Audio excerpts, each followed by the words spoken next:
پس نئے سرے سے تنور گرم ہو گیا اور رسول کریم صلی اللہ علیہ وآلہ وسلم کے گرد زبردست جنگ ہونے لگی۔ مشرکین نے مخالفت میں حضرت نبی کریم صلی اللہ علیہ وآلہ وسلم پر حملے کیے اور ان میں سے طاقتوروں اور جنگجوؤں نے آپ کے قتل کرنے کے لیے ایک دوسرے سے ٹکراؤ کیا، اور آپ کے جن چنیدہ اصحاب نے آپ کی زندگی کے دفاع میں اپنی جانوں کو ارزاں سمجھتے ہوئے آپ کے گرد حلقہ بنانے میں سرت سے کام لیا، ان پر سخت مصیبت پڑی۔ دشمن کا حملہ دگنا ہو گیا اور اس کا زور بڑھ گیا، اور دشمن اپنی پوری قوت کے ساتھ ذات نبوی کو حملے کا مرکز بنا کر ٹوٹ پڑا۔ لیکن اس وقت بہت سے بہادر مسلمان اپنے سالار نبی کے گرد اکٹھا ہو چکے تھے، حالانکہ دشمن کو اس برقدار حملے میں، جس کا نشانہ حضرت نبی کریم صلی اللہ علیہ وآلہ وسلم کی ذات تھی، تباہ کن برتری حاصل تھی۔ مسلمان اپنے نبی کا دفاع کرتے ہوئے اس حملے کے سامنے مضبوط پہاڑوں کی طرح کھڑے ہو گئے، اور انہوں نے اس حملے کے سامنے اپنی جانوں کی ایک بشری فصیل کھڑی کر دی، جسے انہوں نے اپنے محبوب نبی صلی اللہ علیہ وآلہ وسلم کی ڈھال بنا دیا،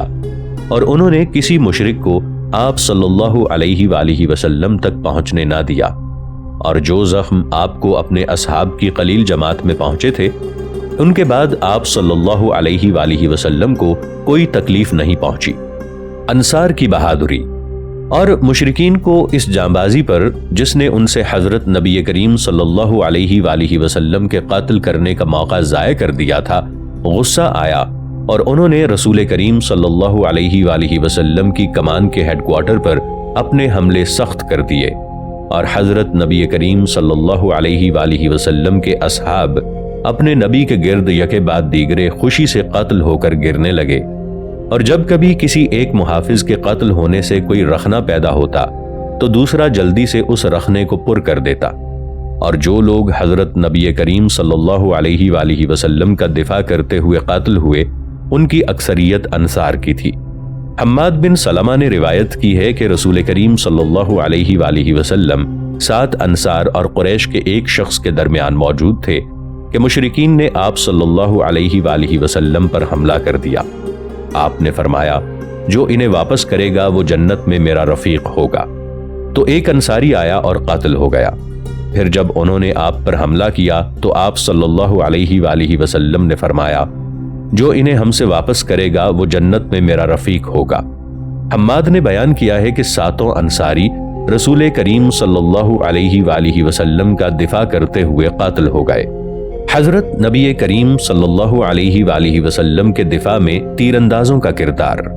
مشرکین کو روکنے اور حضرت نبی کریم صلی اللہ علیہ وآلہ وسلم کا دفاع کرنے میں تیر انداز صحابہ کا بڑا اثر تھا، اور رسول کریم صلی اللہ علیہ وآلہ وسلم بھی تیر انداز تھے۔ آپ صلی اللہ علیہ وآلہ وسلم نے مشرکین کے حملے کے وقت اپنی کمان سے تیر اندازی کی، حتیٰ کہ کمان کی تانت ٹوٹ گئی اور ٹکڑے ہو گئی، اور بکثرت تیر اندازی سے ٹکڑے ٹکڑے ہو گئی۔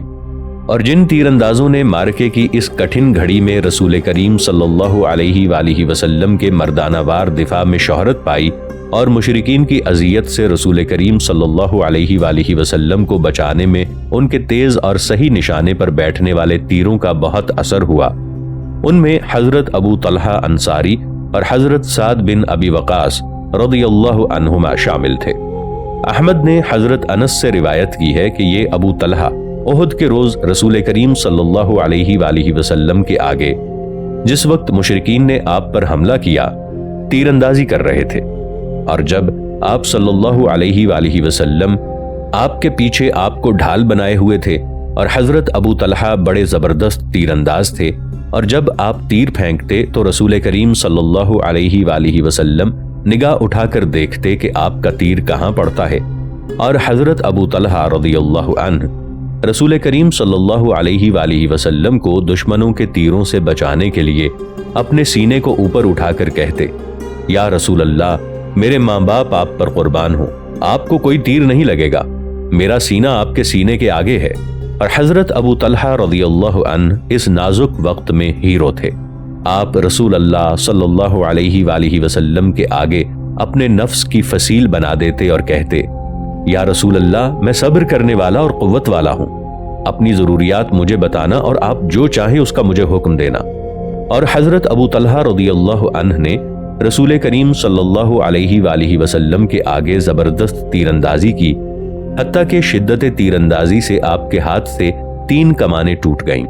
بخاری نے بیان کیا ہے کہ احد کے روز لوگ شکست کھا کر حضرت نبی کریم صلی اللہ علیہ وآلہ وسلم کو چھوڑ کر منتشر ہو گئے، اور حضرت ابو طلحہ رضی اللہ عنہ اپنی ڈھال سے آپ صلی اللہ علیہ وآلہ وسلم کی ڈھال بنے رہے، اور آپ بڑے زبردست تیر انداز تھے۔ اس روز آپ نے 2 یا 3 کمانیں توڑی، اور جب کوئی ترکش والا شخص آپ صلی اللہ علیہ وآلہ وسلم کے پاس سے گزرتا تو حضرت نبی کریم صلی اللہ علیہ وآلہ وسلم فرماتے، اسے ابو طلحہ کے لیے بکھیر دے۔ آپ نے مشرکین کو 1000 تیر مارا۔ حضرت سعد بن ابی وقاص جو مشہور تیر اندازوں میں سے تھے، وہ بھی لوگوں کے رسول کریم صلی اللہ علیہ وآلہ وسلم کو چھوڑ کر پراگندہ ہو جانے کے وقت آپ صلی اللہ علیہ وآلہ وسلم کے ساتھ ثابت قدم رہے، اور آپ ان مخلص اور بہادر تیر اندازوں میں سے تھے جنہوں نے مشرکین کی ان دشمنانہ کوششوں کو جو وہ شکست کے بعد نبی صلی اللہ علیہ وآلہ وسلم کا خاتمہ کرنے کے لیے بروئے کار لائے تھے، ناکام بنانے میں اپنے تیز تیروں سے حصہ لیا ہے۔ ناظرین، آگے بڑھنے سے پہلے کامنٹ سیکشن میں ہمیں اپنی آراء سے ضرور آگاہ کیجیے گا کہ آپ کو ہماری یہ سیریز کیسی لگ رہی ہے۔ میں ہوں طاہر عبید چودھری۔ آئندہ آنے والی اقساط سے باخبر رہنے کے لیے ہمارے چینل کو سبسکرائب کر لیں اور ساتھ موجود بیل آئیکن کو ضرور کلک کر لیں۔ شکریہ۔ حضرت سعد مصیبت کی گھڑیوں میں کھڑے رہے، اور انہی نازک گھڑیوں میں رسول کریم صلی اللہ علیہ وآلہ وسلم کی ذات قریش کے تند و تیز حملوں کا نشانہ تھی۔ جانباز سعد رضی اللہ عنہ رسول کریم صلی اللہ علیہ وآلہ وسلم کے آگے آپ کا دفاع کرتے ہوئے کھڑے ہو گئے، اور اس مقام محمود پر ان کو رسول کریم صلی اللہ علیہ وآلہ وسلم سے دور کرنے میں آپ کا بڑا اثر تھا۔ آپ نے ان کٹھن گھڑیوں میں مشرکین کو 1000 تیر مارے، اور حضرت سعد بن ابی وقاص ہی وہ واحد شخص ہیں جنہیں رسول کریم صلی اللہ علیہ وآلہ وسلم نے فرمایا ہے کہ میرے ماں باپ آپ پر قربان ہوں، اور آپ صلی اللہ علیہ وآلہ وسلم نے یہ بات آپ رضی اللہ عنہ کی بہادری و شجاعت، جانبازی اور ٹھیک نشانہ لگانے کی مہارت دیکھ کر کہی۔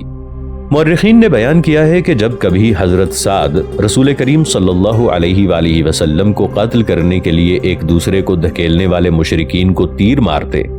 تو آپ صلی اللہ علیہ وآلہ وسلم انہیں فرماتے، میرے ماں باپ آپ پر قربان ہوں، تیر اندازی کیجئے۔ حضرت سعید بن المسیب بیان کرتے ہیں کہ میں نے حضرت سعد بن ابی وقاص رضی اللہ عنہ کو بیان کرتے سنا کہ احد کے روز رسول کریم صلی اللہ علیہ وآلہ وسلم نے اپنا ترکش میرے لیے خالی کر دیا اور فرمایا، میرے ماں باپ آپ پر قربان ہوں، تیر اندازی کیجئے۔ اور صحیح بخاری میں حضرت علی کرم اللہ وجہہ سے روایت ہے کہ آپ نے بیان کیا ہے کہ میں نے سعد بن مالک کے سوا یعنی سعد بن ابی وقاص کسی کے لیے رسول کریم صلی اللہ علیہ وآلہ وسلم کو اپنے والدین کو اکٹھا کرتے نہیں سنا۔ میں نے آپ صلی اللہ علیہ وآلہ وسلم کو احد کے روز بیان کرتے سنا کہ اے سعد، میرے ماں باپ آپ پر قربان ہوں، تیر اندازی کیجئے۔ اور ان بہادروں میں سے جنہوں نے پیش آمدہ خطرے میں رسول کریم صلی اللہ علیہ وآلہ وسلم کی بیعت کرتے ہوئے مشرکین پر تیر اندازی کی، حضرت سعد بن حنیف بھی ہیں۔ آپ نے احد کے روز موت پر رسول کریم صلی اللہ علیہ وآلہ وسلم کی بیعت کی تھی، اور جب ہزیمت نے عام اسلامی فوج کو منتشر کر دیا تو آپ مخلص چنندہ لوگوں کے ساتھ رسول کریم صلی اللہ علیہ وآلہ وسلم کے پہلو میں ثابت قدم رہے، اور آپ کے دفاع میں اپنی جان کو ارزاں کر دیا، اور آپ رسول کریم صلی اللہ علیہ وآلہ وسلم کی حفاظت میں تیر اندازی کرتے رہے، حتیٰ کہ حضرت نبی کریم صلی اللہ علیہ وآلہ وسلم فرمایا کرتے تھے، اور سہل آپ کے آگے تیر اندازی کر رہے ہوتے تھے، سہل کو ترجمہ کر کے دو۔ اور ابن کثیر نے بیان کیا ہے کہ حضرت سعد ان چند لوگوں میں سے ایک تھے جو شکست کے وقت رسول کریم صلی اللہ علیہ وآلہ وسلم کے ساتھ ثابت قدم رہے تھے۔ ابن جریر سے روایت کی گئی ہے کہ ابن قمہ حارثی نے رسول کریم صلی اللہ علیہ وآلہ وسلم کو پتھر مارا اور آپ کی ناک اور دانتوں کو توڑ دیا، اور آپ صلی اللہ علیہ وآلہ وسلم کے چہرے کو زخمی کر دیا، جس سے آپ سخت بیمار ہو گئے، اور آپ کے اصحاب آپ کو چھوڑ کر منتشر ہو گئے۔ اور رسول کریم صلی اللہ علیہ وآلہ وسلم لوگوں کو بلانے لگے، اللہ کے بندوں میری طرف آؤ۔ پس 30 جوان آپ صلی اللہ علیہ وآلہ وسلم کے پاس جمع ہو گئے اور وہ آپ کے آگے آگے چلنے لگے، اور حضرت طلحہ بن عبید اللہ اور حضرت سہل بن حنیف کے سوا کوئی کھڑا نہ ہوا، اور شاید یہ رسول کریم صلی اللہ علیہ وآلہ وسلم کے ارد گرد دوسرے بہادروں کے جمع ہونے سے قبل کا واقعہ ہے۔ سہل بن حنیف بن وہب انصاری اوسی، آپ اسلام کے سابقون میں شامل ہیں۔ آپ بدر میں رسول کریم صلی اللہ علیہ وآلہ وسلم کے ساتھ شامل ہوئے اور سب مارکوں میں آپ صلی اللہ علیہ وآلہ وسلم کے ساتھ شمولیت کی۔ حضرت نبی کریم صلی اللہ علیہ وآلہ وسلم نے آپ کے اور حضرت علی بن ابی طالب کے درمیان مواخات کروائی، اور جس روز لوگ آپ کو چھوڑ کر منتشر ہو گئے، آپ کو حضور علیہ السلام کے دفاع میں مقام محمود حاصل تھا۔ امیر المؤمنین حضرت علی نے آپ کو بصرہ کا والی مقرر کیا، اور آپ جنگ صفین میں حضرت معاویہ کے خلاف آپ کے ساتھ شامل ہوئے۔ بخاری اور مسلم نے آپ کی 40 احادیث روایت کی ہیں۔ آپ نے حضرت علی کے دور خلافت میں 38 ہجری میں کوفہ میں وفات پائی، اور حضرت علی نے آپ کا جنازہ پڑھایا رضی اللہ عنہ۔ بے مثال بہادری، اور جن لوگوں نے بہادری کا اظہار کیا اور آزمائش کی گھڑی میں ذات نبوی کے دفاع میں بے مثال بہادری دکھائی، ان میں حضرت ابو دجانہ انصاری بھی ہیں، جنہیں رسول کریم صلی اللہ علیہ وآلہ وسلم نے مارکے کے آغاز میں اپنی تلوار عطا فرمائی تھی۔ حضرت ابو دجانہ ان چنندہ بہادروں میں سے تھے جو سختی کی گھڑی میں رسول کریم صلی اللہ علیہ وآلہ وسلم کے ساتھ ثابت قدم رہے تھے، اور آپ نے رسول کریم صلی اللہ علیہ وآلہ وسلم کو ان تیروں کی بوچھاڑ سے بچانے کے لیے جو آپ پر پڑ رہی تھی، اپنے وجود کی ایک دیوار کھڑی کر دی، اور آپ نے مشرکین کی کمانوں سے گزرنے والے تیروں کے سیلاب کے سامنے اپنے جسم کو چوڑائی کے انداز میں رسول کریم صلی اللہ علیہ وآلہ وسلم کے آگے ڈھال بنا دیا۔ مورخین نے بیان کیا ہے کہ رسول کریم صلی اللہ علیہ وآلہ وسلم کی طرف آنے والے مشرکین کے تیر جانباز ابو دجانہ کی پشت میں لگتے تھے، اور وہ اپنے وجود کو رسول کریم صلی اللہ علیہ وآلہ وسلم کی ڈھال بنائے ہوئے تھے، اور وہ ان کی پرواہ نہیں کرتے تھے، حالانکہ وہ آپ کی پشت میں اس کثرت سے گڑ گئے تھے کہ بعض مورخین نے رسول کریم صلی اللہ علیہ وآلہ وسلم کی حفاظت کی خاطر آپ کے وقوف کی گھڑی میں آپ کی پشت میں لگنے والے تیروں کی وجہ سے آپ کی پشت کو سے کی پشت سے تشبیہ دی ہے۔ اور جو لوگ ہزیمت کی گھڑی میں ثابت قدم رہے، ان میں حضرت حاتم بن ابی بلتع بھی شامل ہیں۔ آپ مشہور بہادروں میں سے ہیں، اور لوگوں کے منتشر ہو جانے کے وقت حضرت حاتم رسول کریم صلی اللہ علیہ وآلہ وسلم کی حفاظت میں شمشیر زنی کرتے رہے، اور جس نے رسول کریم صلی اللہ علیہ وآلہ وسلم کے چہرے کو زخمی کیا تھا، اور جس گھڑی میں ذات نبوی کو زخم آئے، اسی گھڑی میں حضرت حاتم نے اسے قتل کیا۔ اور ابن کثیر نے اپنی تاریخ میں بحوالہ حضرت حاتم روایت کی ہے کہ جب میں نے عتبہ بن ابی وقاص کے اس فعل کو دیکھا جو اس نے رسول کریم صلی اللہ علیہ وآلہ وسلم کے ساتھ کیا، تو میں نے حضرت نبی کریم صلی اللہ علیہ وآلہ وسلم سے عرض کیا، عتبہ کہاں گیا ہے؟ تو جہاں وہ گیا تھا آپ صلی اللہ علیہ وآلہ وسلم نے اس کی طرف اشارہ کیا۔ حضرت حاتم کا بیان ہے کہ میں چلا گیا حتیٰ کہ میں نے اس پر فتح پائی، پس میں نے اسے تلوار ماری اور اس کے سر کو پھینک دیا۔ پھر میں اترا اور میں نے اس کے گھوڑے اور تلوار کو لے لیا اور اسے رسول کریم صلی اللہ علیہ وآلہ وسلم کے پاس لے آیا۔ آپ صلی اللہ علیہ وآلہ وسلم نے مجھے 2 بار فرمایا،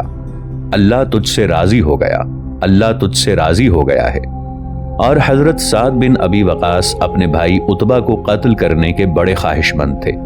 حضرت سعد رضی اللہ عنہ سے روایت کی گئی ہے کہ مجھے کسی شخص کے قتل کرنے کی اس قدر خواہش نہیں ہوئی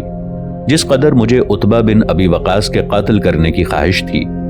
اور اگرچہ وہ میرے علم کے مطابق بدخلق اور اپنی قوم میں مبغوض تھا۔ حاتم بن ابی بلتع الیمانی بنو اسد بن عبد العزیٰ کے حلیف، آپ اسلام کے سابقون میں سے ہیں اور مہاجر ہیں۔ آپ قریش کے مشہور سواروں میں سے تھے۔ آپ نے بدر میں اکیلے ہی رسول کریم صلی اللہ علیہ وآلہ وسلم کے ساتھ شمولیت کی اور خندق میں بھی شامل ہوئے، اور آپ خاص طور پر حضرت زبیر بن العوام کے دوست تھے، اور آپ ہی نے کفار مکہ کو خبر دیتے ہوئے خط لکھا تھا کہ رسول کریم صلی اللہ علیہ وآلہ وسلم ان کے ساتھ جنگ کا عزم کیے ہوئے ہیں، اور تاریخ میں آپ نے رسول کریم صلی اللہ علیہ وآلہ وسلم سے اپنے فعل کا عذر پیش کیا تو آپ صلی اللہ علیہ وآلہ وسلم نے اسے قبول کر لیا اور آپ کے لیے گواہی دی کہ آپ ہرگز دوزخ میں داخل نہ ہوں گے، کیونکہ آپ بدری ہیں۔ اور حضرت ابن خطاب نے رسول کریم صلی اللہ علیہ وآلہ وسلم سے اس روز آپ کے قتل کرنے کی اجازت طلب کی تو آپ صلی اللہ علیہ وآلہ وسلم نے انہیں اجازت نہ دی اور فرمایا یہ بدر میں شامل ہوئے ہیں۔ حضرت حاتب 30 ہجری میں فوت ہوئے۔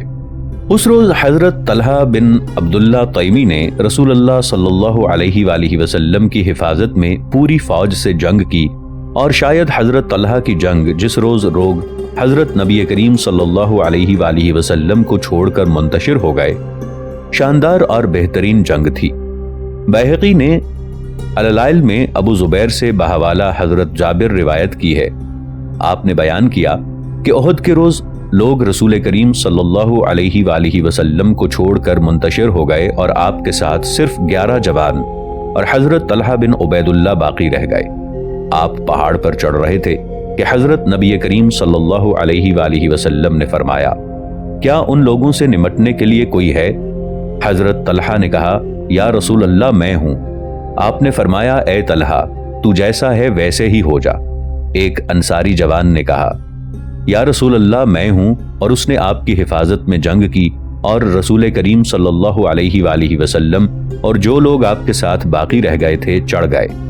پھر وہ انصاری قتل ہو گیا اور وہ رسول اللہ صلی اللہ علیہ وآلہ وسلم سے آ ملے تو آپ صلی اللہ علیہ وآلہ وسلم نے فرمایا کیا ان لوگوں سے نپٹنے کے لیے کوئی ہے؟ تو حضرت طلحہ رضی اللہ عنہ نے اپنی بات دہرائی، اور رسول اللہ صلی اللہ علیہ وآلہ وسلم نے بھی اپنے قول کی مانند بات کہی۔ پس انصار کے ایک جوان نے کہا یا رسول اللہ میں ہوں۔ سو وہ اور اس کے اصحاب چڑھتے ہوئے لڑے، پھر وہ قتل ہو گیا، اور وہ رسول اللہ صلی اللہ علیہ وآلہ وسلم سے آ ملے، اور آپ مسلسل اپنے پہلے قول کی مانند کہتے رہے یا رسول اللہ میں ہوں۔ آپ انہیں روکتے رہے، اور انصار کا کوئی جوان آپ سے اجازت مانگتا تو آپ اسے اجازت دے دیتے، اور وہ اپنے سے پہلے لوگوں کی طرح لڑتا، حتیٰ کہ وہ سب کے سب شہید ہو گئے، اور حضرت طلحہ کے سوا رسول کریم صلی اللہ علیہ وآلہ وسلم کے پاس کوئی شخص نہ رہا۔ حتیٰ کہ مشرکین ان پر چھا گئے تو رسول کریم صلی اللہ علیہ وآلہ وسلم نے فرمایا ان لوگوں سے نپٹنے کے لیے کون ہے؟ حضرت طلحہ رضی اللہ عنہ نے عرض کیا میں۔ تو آپ نے اپنے سے پہلے سارے لوگوں کی سی جنگ کی، اور جانباز طلحہ کو مشرکین کو رسول کریم صلی اللہ علیہ وآلہ وسلم سے ہٹاتے ہوئے 70 سے زیادہ زخم آئے۔ ابو داس طیالسی نے ام المؤمنین حضرت عائشہ رضی اللہ عنہا سے روایت کی ہے، آپ فرماتی ہیں کہ حضرت ابو بکر جب جنگ احد کا ذکر کرتے تو آپ حضرت طلحہ رضی اللہ عنہ کی یہ بات بیان کرتے، پھر بیان کرنے لگتے۔ آپ نے فرمایا میں احد کے روز واپس آنے والا پہلا شخص تھا، بس میں نے رسول کریم صلی اللہ علیہ وآلہ وسلم کی حفاظت میں ایک جوان کو راہ خدا میں جنگ کرتے دیکھا۔